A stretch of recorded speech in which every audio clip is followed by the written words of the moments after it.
본론으로 넘어가도록 하겠습니다.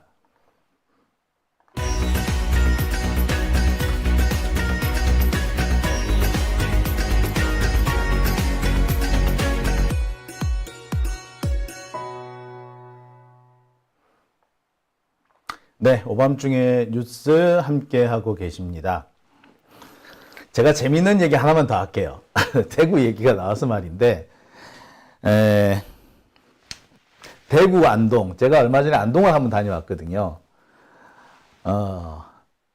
해방 직후, 그러니까 1945년부터 48년, 그러니까 50년대까지 대구의 별명이 뭐였는 줄 아십니까? 대구는 조선의 모스크바라고 불렸다고 합니다. 대구 쪽 사람들 중에, 그러니까 대구 쪽의 양반들, 양반 지주들이나 그 지역에서 좀 잘 산다고 하는 사람들은 대체로 보면, 그러니까 대구 쪽에서도 좀 배웠다는 사람들은 다 좌익이었다는 거야. 호남 쪽보다 대구 쪽에서 좌익이 더 많이 나왔대요. 그래서 대구를 조선의 모스크바라고 불렀다고 합니다. 해방 이후에 서울에서 나지 않은 폭동이 대구에서 난 이유가, 그러니까 48년 10월 식량폭동이 난 이유가 그 대구가 조선의 모스크바라고 불렸던 곳이기 때문이라고 하죠. 또 있습니다. 안동은 뭐라고 불렸을까요? 예, 안동은 조선의 레닌그라드였다고 합니다. 아마 레닌그라드가 상트페테르부르크잖아요. 옛날에 레닌이 블라디미르 울리아노프라고 불렸어요. 원래 본명이 울리아노프라고 알고 있는데, 자, 울리아노프라고 불렸던 레닌이 그 살았던 곳이 그 원래 상트페테르부르크, 지금 그 레닌그라드였다고 하죠. 그런데 그 대구에서 설치는 그 빨갱이들의 대부분 고향은 또 안동이었답니다. 그래서 대구가 조선의 모스크바였다면 안동은 조선의 레닌그라드다 라고 했답니다. 참 재밌죠? 그랬던 곳이 어쩌다가 이렇게 됐을까요? 실제로 우리나라에서 우익운동이 제일 활발했던 곳은요, 전북이었어요. 정말 놀랍죠. 그러니까 지리산 부근은요, 옛날부터 빨치산 활동, 그러니까 항일 빨치산도 거기서 많이 움직였답니다. 근데 지리산이라는 게 그렇지 않습니까? 전남과 전북, 경남과 경북을 모두 아울러요. 경우에 따라서는 충북까지도 아우르는 그런 곳이죠. 그래서 지리산을 중심으로 생각을 하는 적은 해방군이 이렇게 얘기한 적은 있어도 딱히 호남이 진보 성지 그 사회주의자들의 고향 이렇게 불린 적은 없었다고 합니다. 참 재밌죠? 네. 그래서 빨갱이는 다 죽여야 된다는 등 어쩐다는 얘기를 대구 사람들이 할 때마다 저는 솔직히 속으로 혀를 끌끌 찹니다. 마치 그거 같아요. 여러분 그거 혹시 기억하십니까? 김삿갓. 김삿갓이 왜 김삿갓이 됐는지 혹시 아세요? 예, 왜 삿갓 쓰고 다녔는지 아십니까? 김삿갓이 어느 해 과거 시험을 칩니다. 과거 시험의 시제가 아마 그저 홍경래 난 때 항복을 했던 어떤 그 고을 수령에 대한 비판을 쓰라고 했던 걸로 제가 압니다. 그랬는데 김삿갓이 열심히 잘 썼대. 그래서 엄청 욕을 했대. 근데 나중에 알고 봤더니 그 시제가 됐던 그 고을 수령 홍경래의 난 때 항복을 했다는 그 고을 수령이 자기 할아버지였던 거야. 그것을 알고 김삿갓은 그때부터 삿갓을 쓰고 하늘이 부끄러워 삿갓을 쓰고 다녔다라고 하지 않습니까?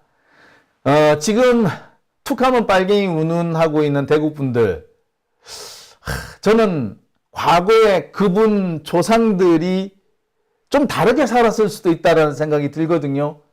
지금 그분들 하시는 얘기, 마치 김삿갓이 자기 할아버지 욕한 것과 똑같은 상황이 되지 않을까.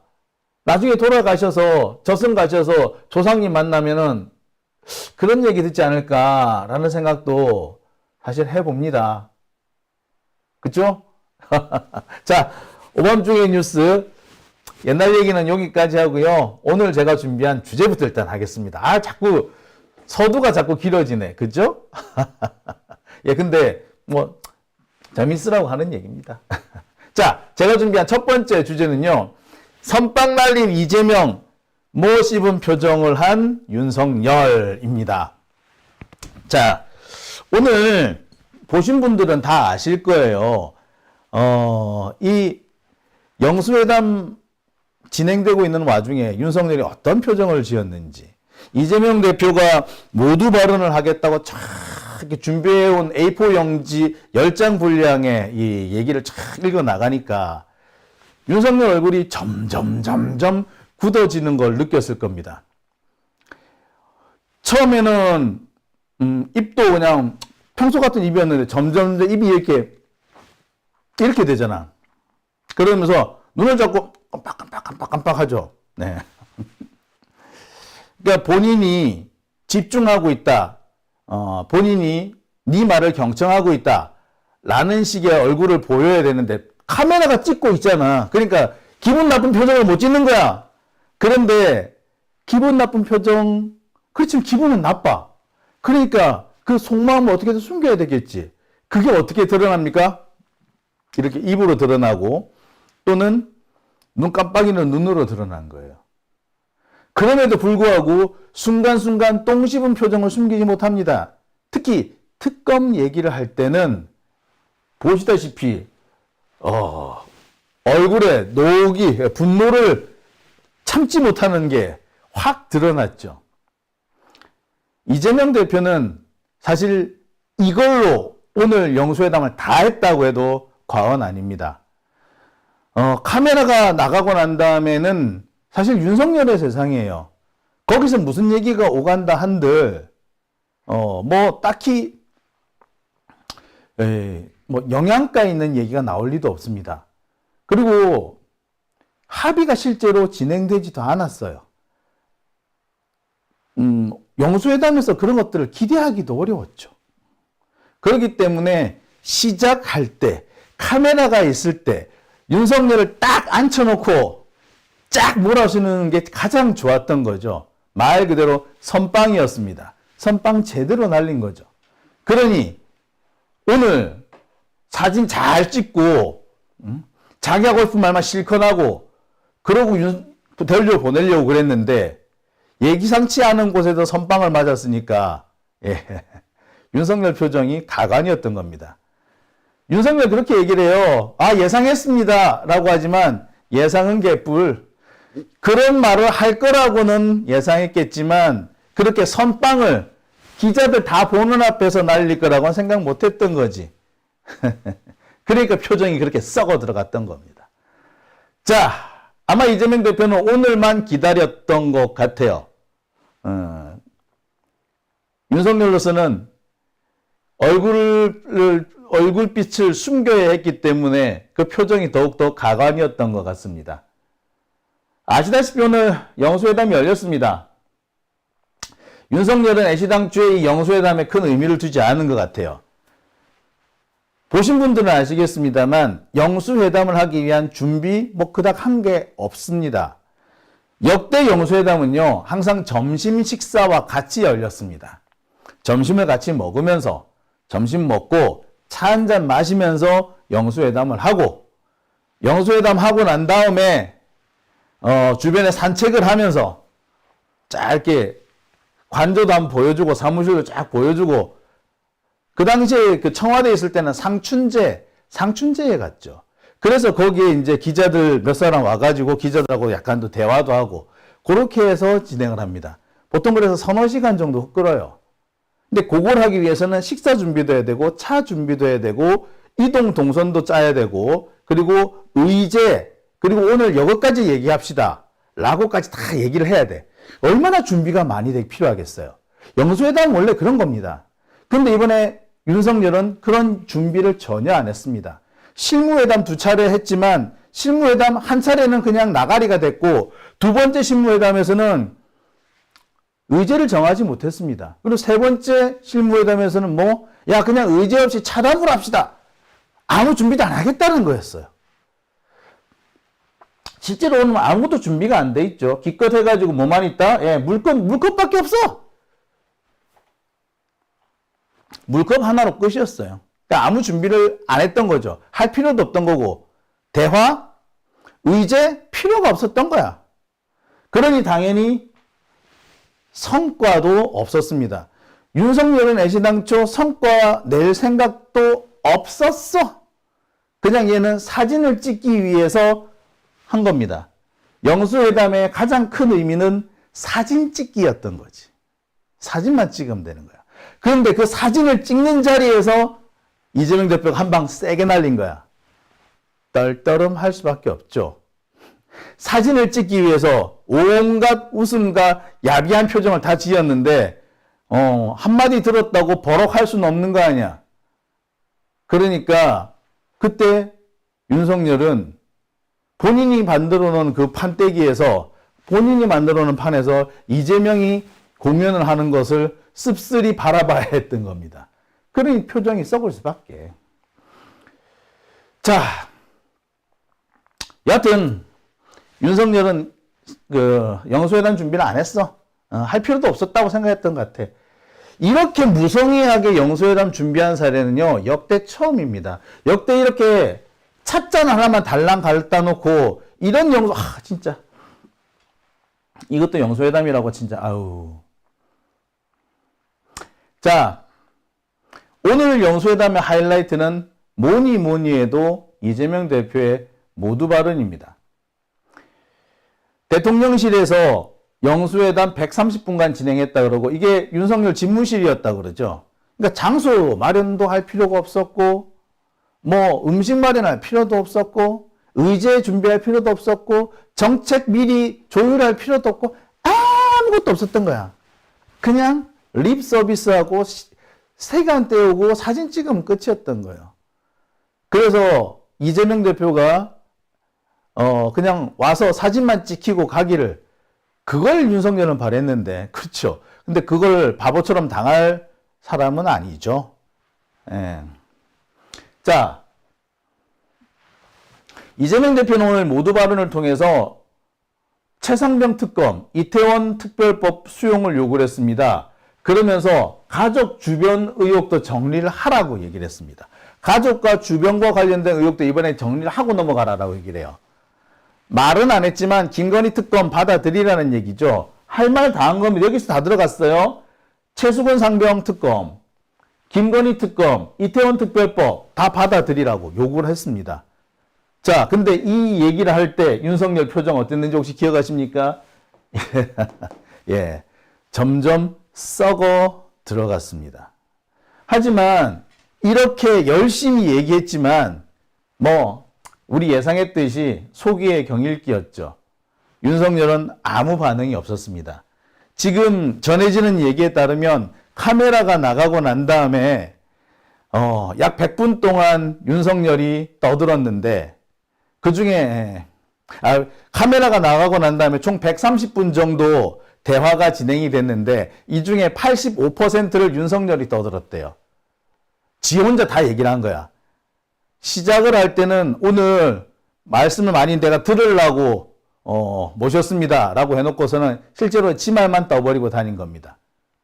그러니까 애시당초 윤석열은 뻔한 거였죠. 자, 여기서 잠시 오늘 현장 동영상을 한번 보고 계속 얘기 나눠보도록 하겠습니다. 대통령님께서도 너무 잘 아시겠지만 우리 지금의 현실이 참으로 팍팍하고 국민들의 삶이 어렵습니다. 국가적으로도 보면 정치, 경제, 사회, 또 외교, 안보 모든 영역에서 많은 위기들이 노출되고 있다는 생각이 듭니다. 고물가, 또 고금리, 고환율 이런 삼중고를 포함해서 우리 국민들의 민생과 경제가 참으로 어렵다는 것은 대통령께서도 아마 절감하실 걸로 생각합니다. 그리고 최근에 이제 많은 우려를 합니다만 이 정부의 비판적인 방송에 대해서 중징계가 계속 이어지고 있고 또 보도를 이유로 기자, 언론사에 대한 압수수색이 매우 일상적으로 일어나고 있다. 그래서 우리 국민들께서도 혹시 말 한마디 잘못했다 이거 잡혀가는 거 아닐까? 이런 걱정들을 한 그런 세상이 됐습니다. 모범적인 민주국가로 평가받던 우리 대한민국에 대해서 스웨덴 연구기관이 독재화가 진행 중이다. 이런 연구 결과를 발표하기도 합니다. 남북 관계에 대해서도 보면 이제 소위 말폭탄이 혹시 진짜 폭탄되는 거 아닐까? 이런 걱정들도 상당히 많이 하고 있는 상태입니다. 저희는 이번 총선에 나타난 국민의 뜻이 잘못된 국정을 바로잡으라라는 준엄한 명령이다 이렇게 생각합니다. 우리 국민들께서는 이번 선거를 통해서 민생과 경제를 살리고 또 민주주의를 바로 세우고 평화와 안전을 지키라고 명하셨다라고 생각합니다. 민생의 어려움, 또 국가적 위기를 해결하는 유능한 국정, 모두가 법 앞에 평등한 공정하고 상식적인 국정, 편가르기나 탄압이 아닌 소통과 통합의 국정을 대통령과 여당에 주문하셨다라고 생각합니다. 2년 만에 처음 성사된 오늘 회담이 이러한 국민의 뜻을 받드는 소중한 자리가 되기를 바랍니다. 국정의 방향타를 돌릴 마지막 기회다라는 그런 마음으로 우리 국민들의 말씀에 귀 기울여 주시기를 부탁드립니다. 민간 경제가 어려울 때 이제 정부가 나서는 것이 원칙입니다. 우리 민주당이 제안한 긴급 민생 회복 조치를 적극적으로 검토해 주시기를 부탁드립니다. 특히 지역 화폐로 지급을 하면 소득 지원 효과에 더해서 골목 상권의 소상공인이나 자영업자 또 지방에 대한 지원 효과가 매우 큰 민생 회복 지원금은 꼭 수용해 주시기를 부탁드립니다. 행정부의 수반으로서 국정 업무 수행에 여러 가지 어려움이 있으실 것으로 생각됩니다. 그러긴 하지만 대통령께서 국회를 존중하고 야당을 국정의 파트너로 인정해 주시면 좋겠다는 말씀을 드립니다. 사실 지난 2년은 정치는 실종되고 지배와 통치만 있었다라는 그런 평가가 많습니다. 특히 어렵게 통과된 법안들에 대해서 우리 민주당 입장에서 보면 과도한 거부권 행사, 또 입법권을 침해하는 시행령 통치, 인사청문회 무력화 같은 이런 조치들은 민주공화국의 양대 기둥이라고 할 상권 분립 그리고 법치주의를 위협하는 일일 수도 있습니다. 입법부와 행정부는 견제와 균형 속에 국정을 함께 이끄는 수레의 두 바퀴와 같습니다. 행정 권력으로 국회와 야당을 혹여라도 굴복시키려고 하시면 성공적인 국정은 쉽지가 않을 것입니다. 국정기조 전환을 요구하는 총선의 민의를 존중해 주시면 좋겠습니다. 이태원 참사 특별법이나 특검법 등에 대한 거부권 행사에 대해서 유감 표명과 함께 향후 국회의 결정을 존중하겠다라는 약속을 해주시면 참으로 좋겠다는 생각이고 또 정중하게 요청드리는 바입니다. 국민의 생명과 안전을 지키는 것이 국가의 제1 책무입니다. 국가가 곧 국민입니다. 159명의 국민이 영문도 모른 채 죽어갔던 이태원 참사나 또 최혜병 순직 사건의 진상을 밝혀 그 책임을 묻고 또 재발 방지 대책을 강구하는 것은 국가의 가장 큰 책임이라고 생각합니다. 최혜병 특검법이나 또 이태원 참사 특별법을 적극적으로 수용해 주실 것을 요청드립니다. 그리고 이번 기회에 국정 운영에 큰 부담이 되고 있는 가족 등 주변 인사들의 여러 의혹들도 정리하고 넘어가시면 좋겠다는 생각입니다. 독도, 과거사, 핵오염수 같은 이런 대일 관계 문제에서 국민의 자긍심이 훼손되지 않도록 정부 차원의 적극적인 노력이 있으면 좋겠습니다.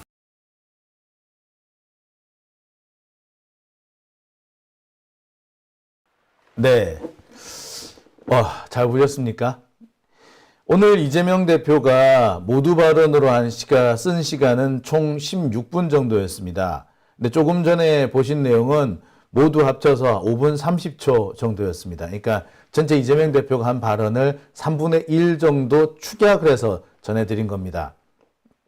중간중간 윤석열 표정을 보셨을 텐데요. 예, 보시다시피, 참 썩어가는 표정, 보셨을 겁니다. 그 밖에도 정말 결정적인 순간에 표정이 확 바뀌는 것들의 경우가 꽤 많이 있었습니다. 저 같은 경우에는, 표정이 어떻게 바뀌나 유심히 한번 지켜봤거든요. 근데 참 볼만 하더군요.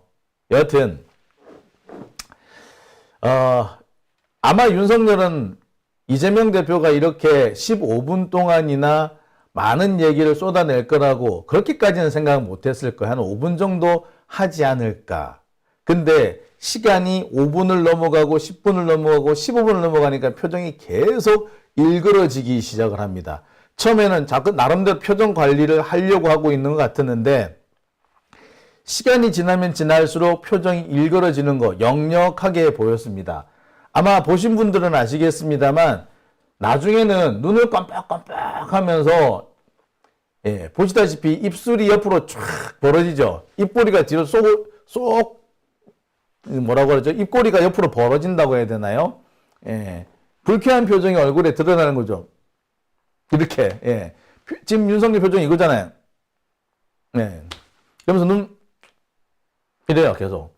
이게 뭘 의미하느냐 하면은 지루하고 긴장하고 있고 한편으로는 대단히 그 자리가 불편하다라는 것을 의미하는 겁니다. 그게 일종의 심리적인 상태를 그렇게 표정이라든지 눈 깜빡거림으로 표현하는 거거든요. 특히 특검에 대해서 얘기할 때 얼굴빛이 확 굳어지는 것을 느낄 수 있었습니다. 아마 김건희 특검까지 얘기를 했으면 대놓고 김건희 특검이나 도이치모터스라고 얘기했으면 얼굴빛이 더 확 바뀌었을 건데 다행히 이재명 대표가 대단히 우회적으로 애둘러서 표현했죠. 가족 문제도 빨리 처리해라 이번에 라고 하니까 그나마 표정이 조금 풀린 겁니다. 하지만 그 직전까지 최수건 상병 그 특검이라든지 이태원 특별법을 얘기할 때 표정이 완전히 일그러지고 있었죠. 사실 윤석열은 작전에 실패한 걸로 보입니다. 윤석열은 아마 이재명 대표를 불러다가 사진 찍은 뒤에 남아있는 1시간 정도 붙잡고 자기 얘기를 막 쏟아내려고 했던 것 같아요. 윤석열은 회담이니 대화니 이런 자리가 이렇게 뭐라고 해야 되나요? 익숙한 사람이 아닙니다. 남의 이야기를 경청하는 그런 사람이 아니에요. 그러니까 사진 찍을 때까지만 경청하는 척하고 사진 찍는 기자들 나가고 나면 자기 얘기를 막 쏟아내려고 했던 거죠. 그걸로 소통도 했고 야당도 인정했고 뭐 이런 식으로 생각을 하려고 했던 겁니다. 어쩌면은 윤석열은 자신의 말발로 이재명을 제압했다. 그렇게 생각을 그렇게 하려고 했던 것 같아요. 하지만 그 작전은 철저하게 실패했습니다. 사진만 찍고 했다라고 생성만 내려고 했는데 오히려 선제 공격을 당했죠. 뿐만 아니라 언론 플레이에서도 패배했습니다. 아시다시피 이재명 대표는 영수회담이 끝나고 난 다음에도 민주당 쪽에서는 언론사들한테 자료를 뿌렸습니다. 언론사들의 관심이 뭐겠어요? 자, 모두 발언은 이재명 대표가 그렇게 길게 얘기했는데 그래서 두 사람이서 비공개 회담할 때는 어땠습니까? 비공개 회담 분위기는 어땠나요? 당연히 묻겠죠. 누가 더 말을 많이 했나요? 당연히 묻겠죠. 그런데 민주당에서 이렇게 얘기를 합니다. 85%는요. 윤석열이가 떠들었어요. 우리가 한 얘기 하나도 안 들어준대. 들을 생각도 없대. 라고 얘기를 한 겁니다. 심지어 그런 얘기도 있었다고 하잖아요. 뭐라고? 자, 아까 보면은, 스웨덴의 그 연구소 얘기를 하면서, 우리나라가 독재화되고 있다. 언론 기자들이 압수수색을 당하고 있다. 이런 일은 없어야 되겠다. 라고 했더니, 윤석열이가 뭐라는 줄 알아? 예. 아니, 뭐, 조작을 했을 경우, 기사를 조작을 했을 경우, 그거 국가 업무를 방해한 거 아닌가요? 국가 업무를 방해했으니까, 당연히 수사를 받아야지. 그랬다는 거 아닙니까? 국가 업무를 방해했다고? 언론이 국가 업무를 방해한다고요? 그런 경우는 없습니다. 언론이 국가 업무를 방해했다. 라는 식의 그런 문제를 제기한 나라는 전 세계에 아무도 없어요. 그거는 옛날에 히틀러나, 옛날에 그 영국의 그 크로멜, 이런 애들, 독재하는 그 독재자 크로멜, 로베스피에르, 히틀러, 이런 애들이나 하는 소리였어요. 국가 업무를 방해한다? 언론이 국가 업무를 방해한다? 라고 하는 것 자체가 사실은 성립이 안 되는 겁니다. 근데 윤석열 이렇게 생각하는 거잖아.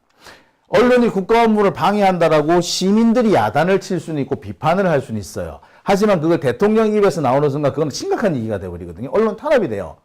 그걸 하지 말라는 게 전 세계적인 헌법학자들의 기본적인 사고고요.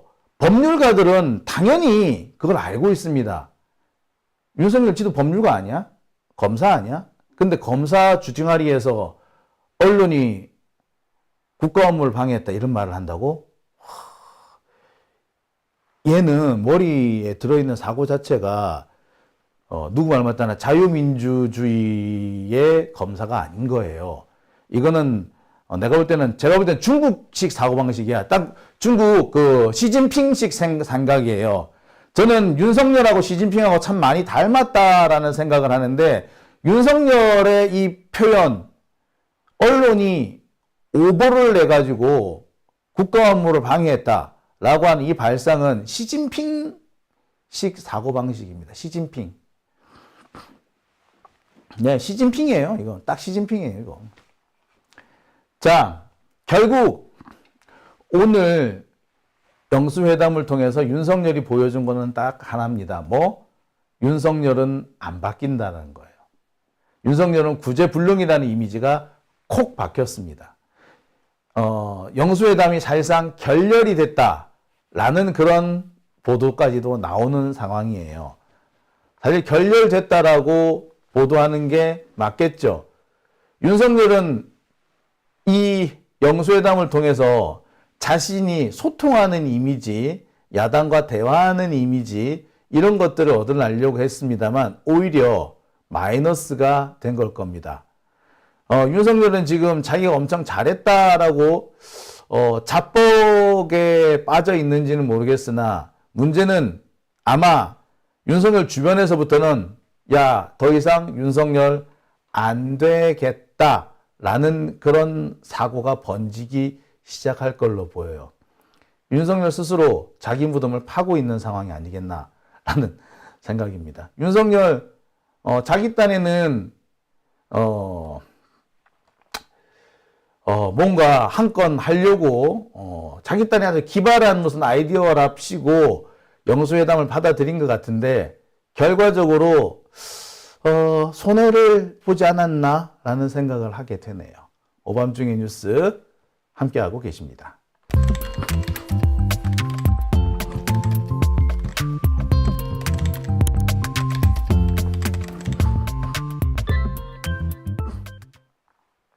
네, 오밤중의 뉴스 함께하고 계십니다.